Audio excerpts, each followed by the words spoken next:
জনগণকে সচেতন করতে হবে। আসসালামু আলাইকুম।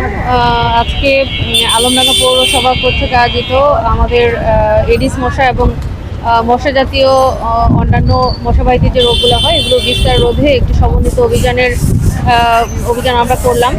এটার মূল মেসেজটা হলো যে আনাচে কানাচে যে পানি জমে থাকে এবং ময়লা জমে থাকে সেখান থেকে অনেক সময় মশার বিস্তার হয়। তো আমাদের জাতীয়ভাবে একটা নির্দেশনা এসছে যে বিভিন্ন দপ্তরের সমন্বয়ে এবং সকল পর্যায় থেকে এমনকি ভোক্তা পর্যায় থেকে যদি আমরা সচেতন হই, এই পরিষ্কার অভিযান কার্যক্রমটা যদি আমরা চালিয়ে যাই, সেই ক্ষেত্রে এই মশার বিস্তার সামগ্রিকভাবে রোধ করা সম্ভব হবে।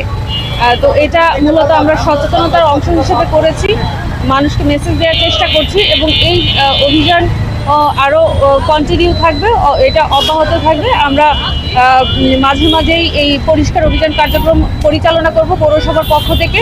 এখন স্কুল বন্ধ থাকায় শিক্ষার্থীদের নেওয়া সম্ভব হয়নি, কিন্তু সামনে আমরা চেষ্টা করব যে শিক্ষার্থীদের স্কুল কলেজের শিক্ষার্থীদেরকে রাখা যায় কিনা তাদের মাধ্যমে, এবং বিভিন্ন স্বেচ্ছাসেবী সংগঠনকে এখানে এই আমাদের কার্যক্রমের আওতায় নেওয়া যায় কিনা সেই ধরনের পরিকল্পনা আমরা নিয়েছি। আপনারা মেসেজটি মানুষের মধ্যে দিয়ে ছড়িয়ে দিয়ে মানুষকে সচেতন করবেন, আমাদেরকে সহযোগিতা করবেন। ধন্যবাদ।